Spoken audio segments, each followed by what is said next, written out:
Imagine.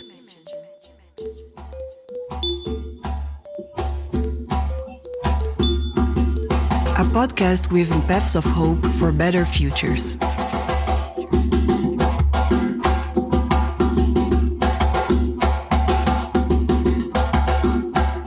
Are you ready to imagine?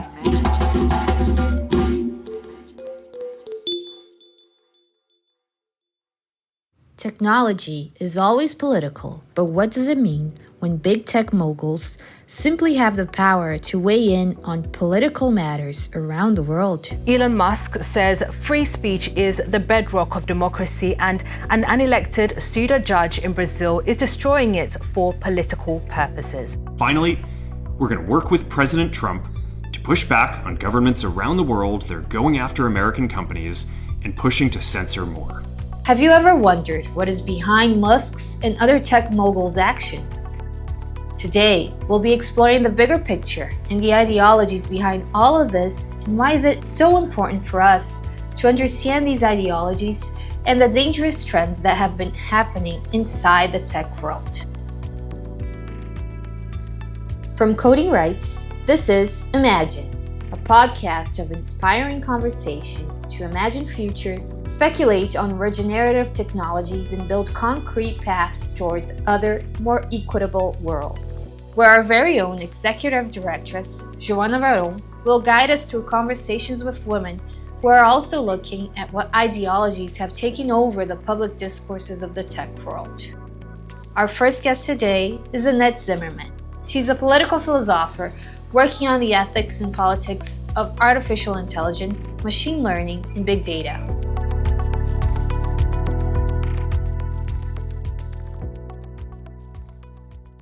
Hi Annette, thanks for joining us. I'm very happy to have you here. Hi Joanna, it's nice to be chatting with you. Annette, we are talking in a context in which tech billionaires, actually the top 3 richest people in the planet, Elon Musk, Jeff Bezos from Amazon, and Mark Zuckerberg from Meta, not only attended Trump's inauguration ceremony, but also occupied the most exclusive seats altogether with other tech CEOs from Google, Apple, and even TikTok.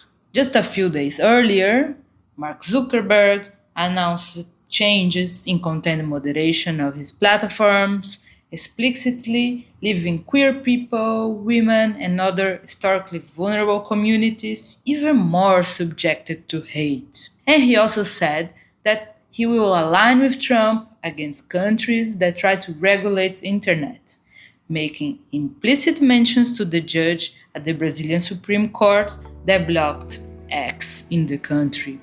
Latin American countries have secret courts that can order companies to quietly take things down.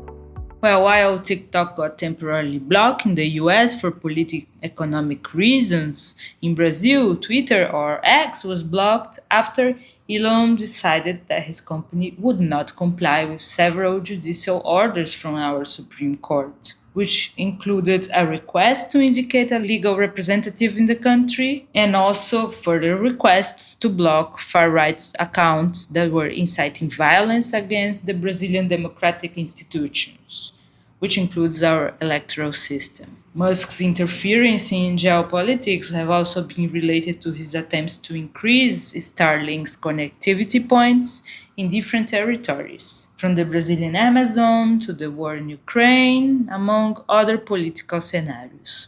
You're looking at 60 satellites hurtling into the sky. And over the next few decades, Elon Musk is hoping to send 42,000 of these satellites to space, 15 times the number of operational satellites in orbit today. It's part of Starlink, the expansive constellation from Musk and SpaceX. So, while most of us already know that technology is political, this all look like a different and dangerous trend among the so-called tech bros, a trend in which they are entering way more heavily into global politics, being Musk the loudest but not the only one. Some might say they turn Republicans, but I know that studies in political philosophy, like the one that you are doing, show an even more complex scenario. So we wanted to invite you to help us draw the bigger picture about what are the ideologies behind all this and why is it important to understand these ideologies. So to start, I wanted to ask you, what is effective altruism and long-termism, and who are the main ambassadors of these ideologies? So maybe to give a little bit more of a background context to this, I think a lot of people used to look at Silicon Valley as the epicenter of a certain kind of social liberalism, at least at a surface level. So people would look at Silicon Valley and see nice liberal nerds who kind of care about diversity and inclusion, at least in a thin sense. But actually, that picture has changed dramatically in recent years. Now we see a lot of powerful individuals in the tech industry shifting much more noticeably to the right, including the socially reactionary right. And so Musk is a great example of that. Musk's recent statements in support of figures like Trump. Other examples of this include Peter Thiel. He's written essays about this topic, saying explicitly that democracy has no value and that actually we should just focus on innovation, which in a mysterious and shadowy way, according to him, will ultimately benefit even the poor, ordinary citizens. Peter Thiel is a billionaire dude who invests in a lot of tech things and also is politically active. It seems to me that, the AI is quite good at the woke stuff. And so if you want to be a successful actor, you should be maybe a little bit racist or a little bit sexist or just really funny. And you won't have any risk of the AI replacing you. Everybody else will get replaced. We also see some philosophical movements that actually originally didn't have anything to do with technology at all, now suddenly gaining a lot of traction. Effective altruism is one example of that. Effective altruism is a philosophical view and a political movement at the same time that grew out of a particular philosophical perspective. That philosophical perspective is called consequentialism. So consequentialists think that the only thing that matters morally and politically by extension is that we maximize the good outcomes associated with our decisions. So on the consequentialist view, respecting people's rights or having egalitarian social relations actually doesn't matter at all if that doesn't maximize good outcomes. And effective altruists used that philosophical background in order to be truly altruistic. We should be maximally effective when doing so. And so this movement crystallized as one that basically aim to give people tools to make only maximally efficient charitable contributions, often prompting effective altruists to give away a large amount of their resources to combat global problems like malaria, for instance. Now that sounds really nice, but the crux here is that effective altruism is also encouraging its followers to take really highly paid jobs in investment banking and similar industries so that they can donate much more money. In a way, it gives you a nice, easy band-aid that is a quick fix to these kinds of problems rather than asking deeper questions about what sorts of structures actually lead to marginalization and exclusion. You might be listening to this and kind of think, well, okay, charitable giving has nothing to do with technology. And if you thought so, yes, that's true. But actually, recently, effective altruists have focused almost all of their attention on AI. So they've moved from a group of people who wants to mitigate the global problem of malaria towards a group of people who are immensely concerned about AI posing an existential risk to humanity. We are not well served, according to them, to focus on those present-day issues. What we should do instead, according to long-termist effective altruists, is to divert all of our attention to a hypothetical distant future in which AI becomes so powerful and so sophisticated that it could wipe out humanity. So quite a few people in Silicon Valley have recently combined this long-termist logic with a set of right-wing political ideas. And the movement that has emerged from that is something called effective accelerationism. Effective accelerationists aren't all that concerned about AI safety. In fact, they think that we should do nothing to stifle AI innovation. We should accelerate it because they think that AI will ultimately make human life better. The main way our economy grows is through innovation, through gains in productivity. And so if you have no innovation, you would have no growth. And I do not believe that our representative system of democracy works without growth.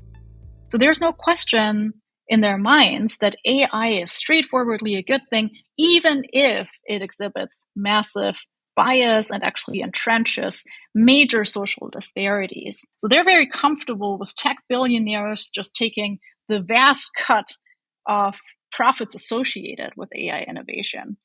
They think that ultimately, in some form, these benefits will trickle down in the economy and in the society down the line. But there's no real plan to mitigate inequalities, extreme poverty, structural racism, and so on. So effectively, this ideology is comfortable with leaving people who are disenfranchised and marginalized to fend for themselves. Thank you. That was excellent. So I wonder, as it emerges from far-right views, does it mean that they are also climate change denialists? Like, does it also mean an acceleration towards climate collapse? Effective accelerationists differ on which political issues they prioritize, but what unifies them is a lack of concern for harms that occur now and in the near future, and that are shouldered predominantly by only a part of society. This is an ideology that is comfortable with massive sacrifices and massive inequalities and injustices because it's driven by the hope that the elite few who see the benefits of this magical new technology will ultimately reach a better status quo. It's also worth noting here that the actual ideological foundations of effective accelerationism have pretty explicit ties to extreme right-wing thinking. So Mark Andreessen's Techno-Optimist Manifesto actually quite approvingly cites an early 20th century Italian fascist manifesto on the role of technology for bettering and sanitizing society. This is not an ideology that tries to make society more free and more equal. It's an ideology that is geared towards further amplifying and entrenching the power of currently existing social elites. It actually just accepts that there are some people who are better positioned to make these really important judgment calls on what purposes we pursue when we design and deploy technology. Wow. While you were talking about an ideology that seeks to amplify the power of elites, the image that came to my mind was the picture with all the big tech CEOs attending Trump's inauguration. Would you have some other indications of how people can perceive those ideologies, either in their daily interactions with technology or just watching the news? And what could be possible strategies to face this trend, to shift this path towards something else? Yeah, I think the first thing that we need to do is to question this idea of rapid acceleration as a concept. I think what people are reluctant to do when it comes to AI policy is to frame AI policy as something that just ordinary citizens can actually feasibly participate in. So there's a weird kind of AI exceptionalism going on with AI policy where people kind of think, well, citizens can make decisions about all sorts of complex topics, right? Like when you vote in an election, you have complex topics like healthcare and climate change in mind, even if you're not a climate scientist or a doctor. But when it comes to AI, I think a lot of people feel, well, I can't possibly come to any opinion about that because I'm not a computer scientist. And so that's why a lot of people opt out of actually explicitly questioning these dangerous ideas like unfettered scale, unfettered speed, because they think well, this is not something that I have enough expertise in. And I think we need to combat that, right? We've seen in many other political domains that actually highly trained experts are not the only ones who can make good political and moral decisions about the vision of society that we actually want to aspire to. I also think that ordinary citizens who are not at all involved in these movements in any active way also have a responsibility to actually just seize that decision-making power and to recognize that they have tools to resist this, namely by pursuing different forms of political participation that question these concepts. Totally. At Coding Rights, we like to say that we are all hackers. We have been hacking patriarchy every day. So everyone should be able to engage in debates about tech policies and tech development. So Annette, we need to wrap now. And I know that you'll be launching a book about some of these topics.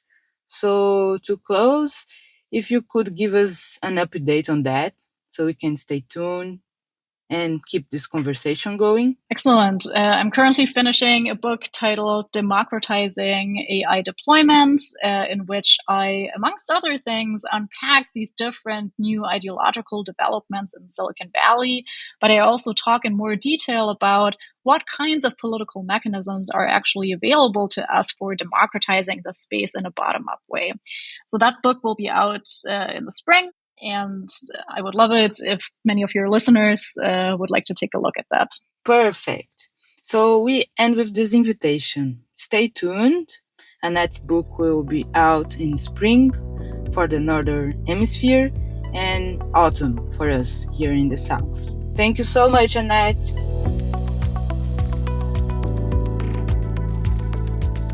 And now let's go directly to another conversation, this time with Timnit Gebru. Timnit is one of the most interesting researchers to critically understand the power of big tech, the socio-environmental impacts of artificial intelligence, and reflect on technologies from the perspective of people from marginalized communities. She founded the Distributed AI Research Institute, an institute for interdisciplinary research in AI.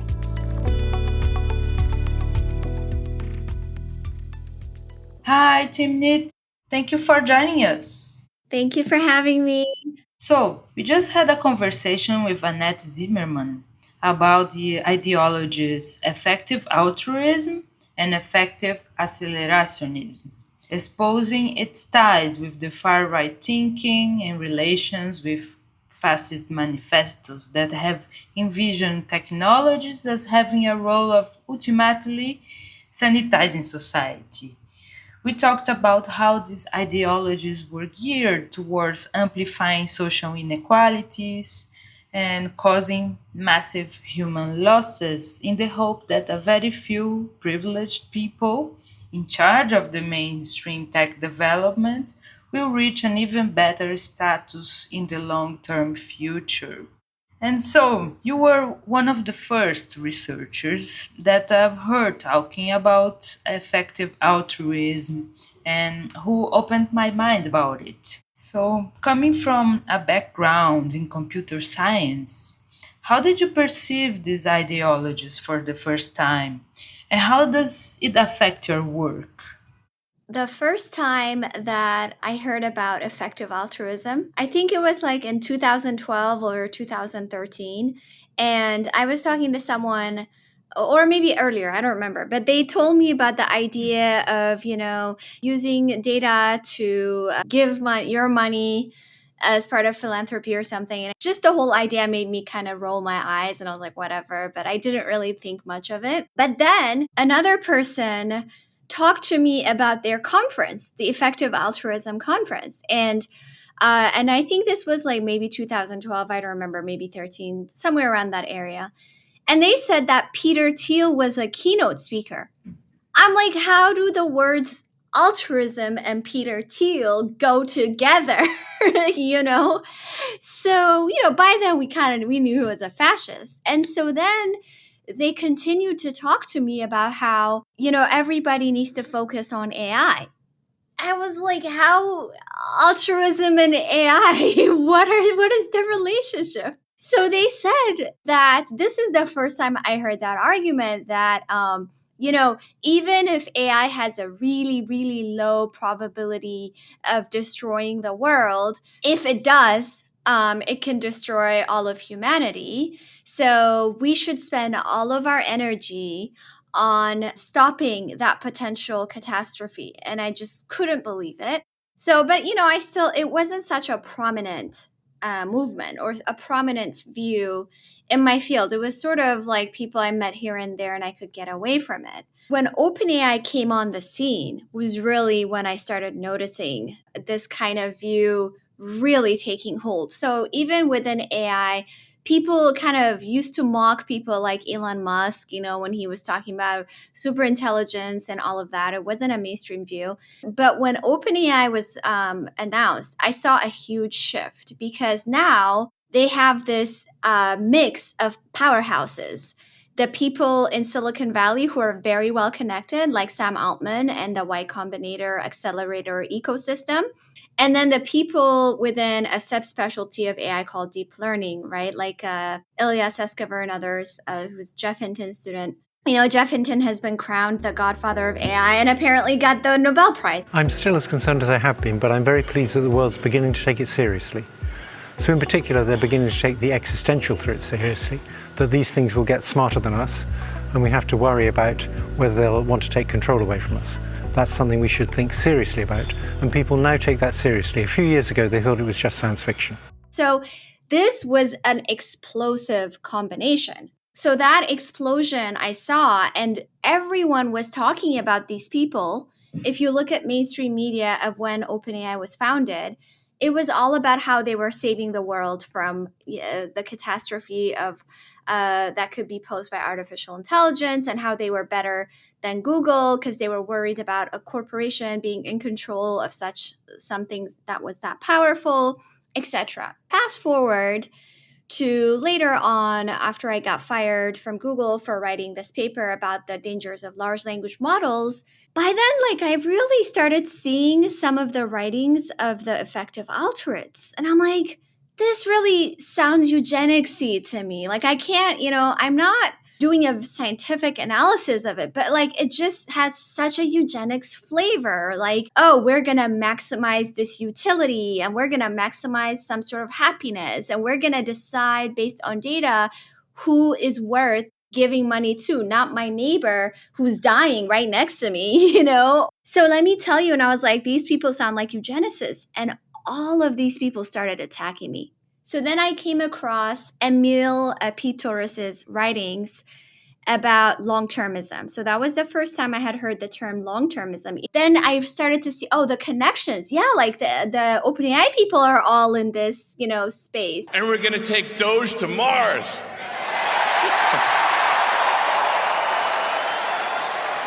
I mean, can you imagine how awesome it will be to have American astronauts plant the flag on another planet for the first time?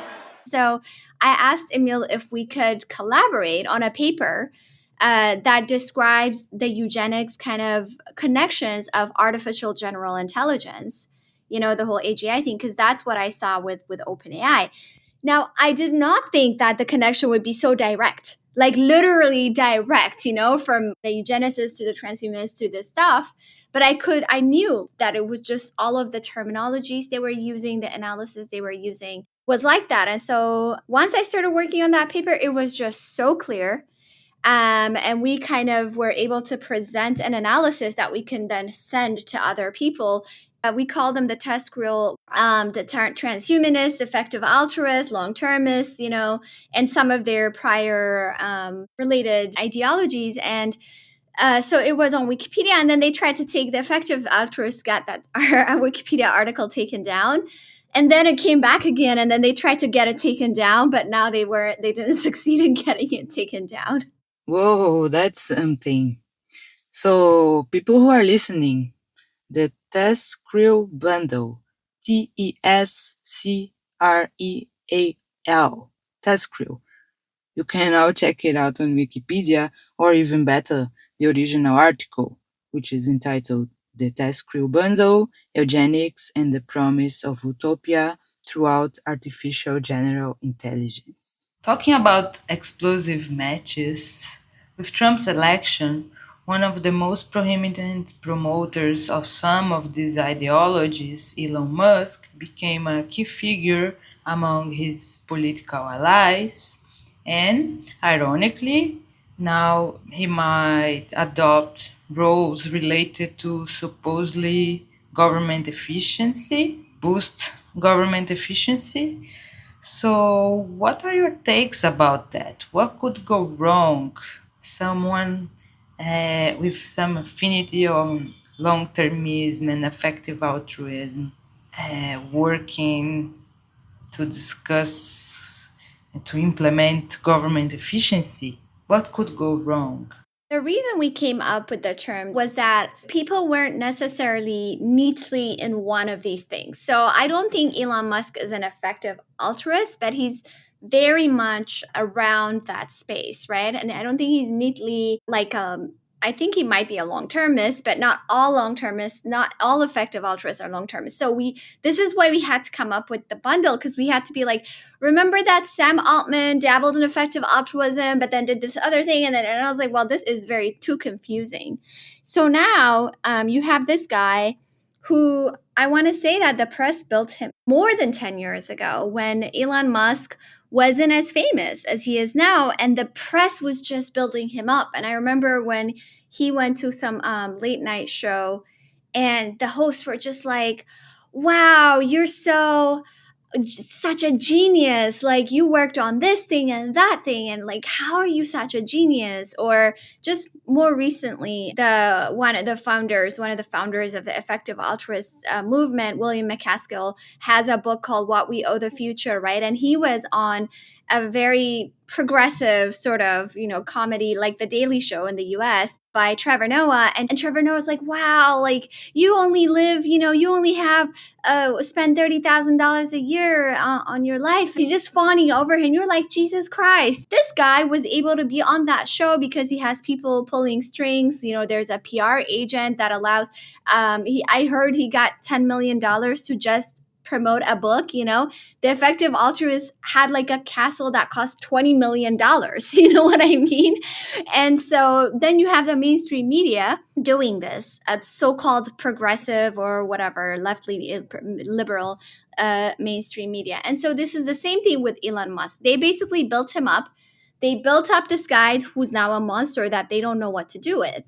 And now we are left with this guy who controls Twitter, right? He has a megaphone. And I think Twitter also is a lot to blame for. He was one of the most recommended accounts when Twitter was not under his control. And so we know exactly what his views are. And so now this monster that was created that has more influence than even the most powerful governments in the world is in control of making government more efficient. And so what does that mean, right? Like you know that in the eugenics lingo, efficiency is always, it's like the racial hygiene, efficiency, making things better, perfection. I'm not sure what's coming, but it's definitely not good.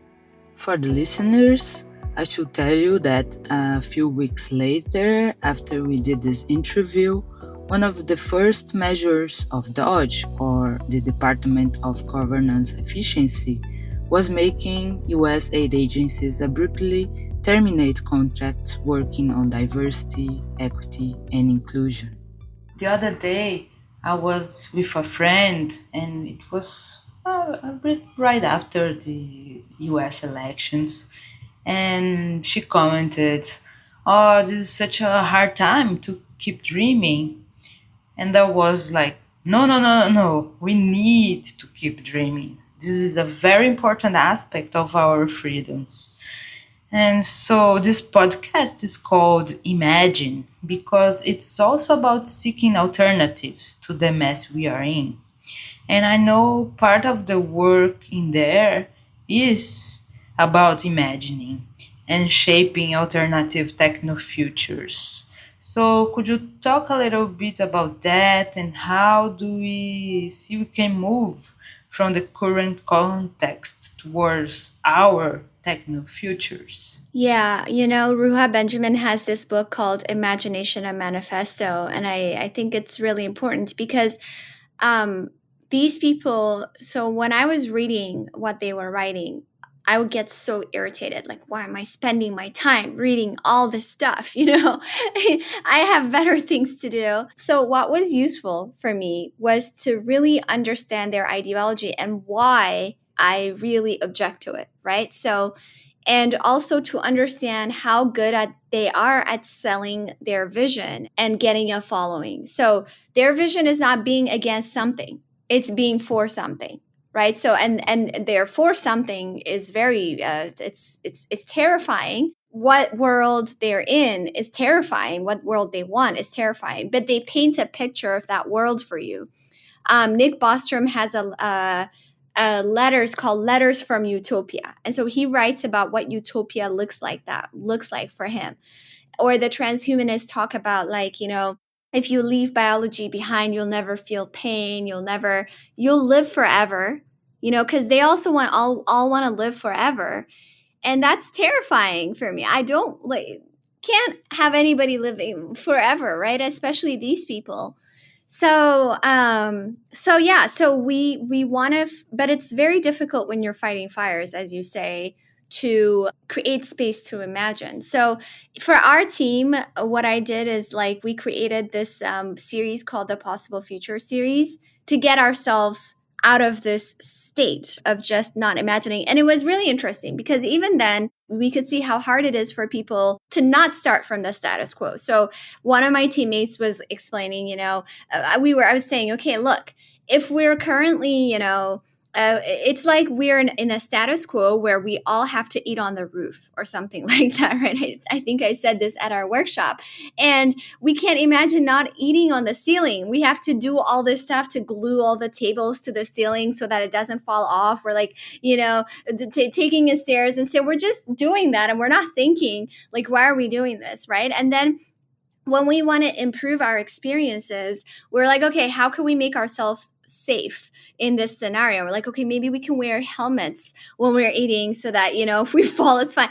And then the idea that maybe we shouldn't have to do this kind of ceiling thing is so bizarre. Why don't we just eat on the floor? That's safer and that's easy, That's a very different jump, right? That's a very different idea from trying to improve incrementally whatever you're with right now.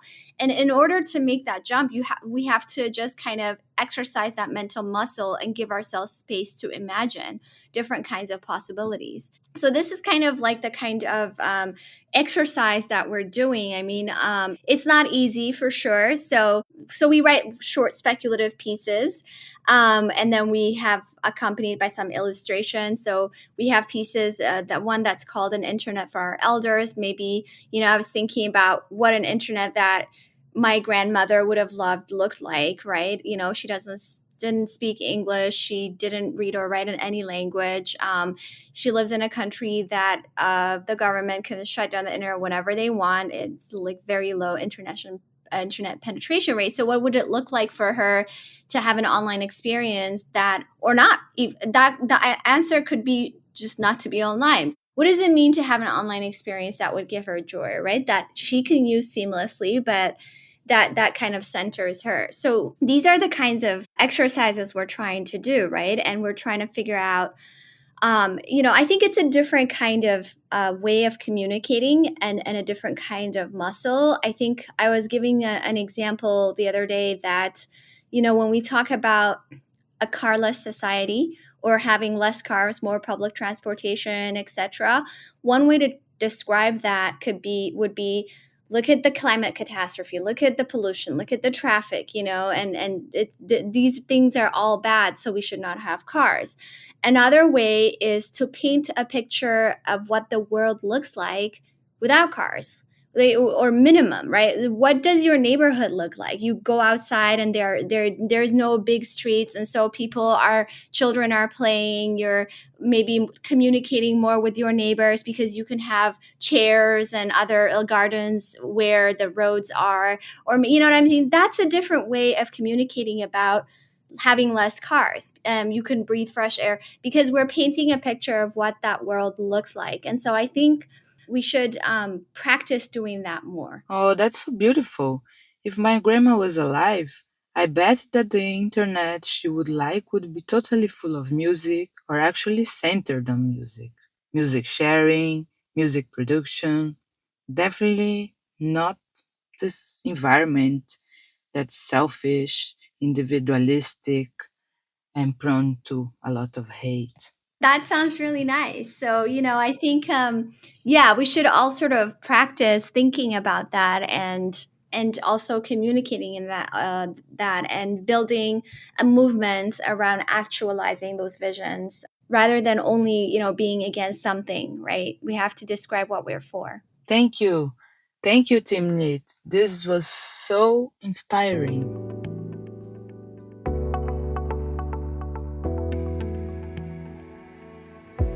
Thank you for listening. I hope this conversation has inspired you to deeply assess some of the rationale behind awkward things that are leading our mainstream tech development and affecting global politics. But it was also an attempt to inspire you to imagine, to envision different paths as something that is also possible to be built. You've just listened to Imagine. This podcast episode featured interviews with Annette Zimmermann and Timnit Gebru, and audios from BBC News, Wall Street Journal, The Merge TV, TikToks, and excerpts from Peter Thiel's lectures. Imagine Podcast is produced by Coding Rights. This episode had support from Internews and Ford Foundation. I am Joana Varon, and together with me in the team we have Juliana Mastrascusa, Gabriela Brigagão, and Juliana R. For the podcast jingle, we also had a collaboration with Mestre Lucas da Lapa and Tiago Caviglia. Thanks for listening. If you like it, please share it around and consider helping us to produce other episodes by donating to Imagine Podcast at Buy Me a Coffee. And we hope to see you soon.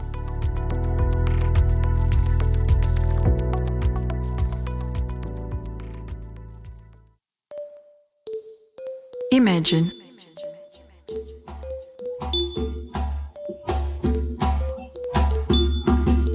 A podcast with paths of hope for better futures.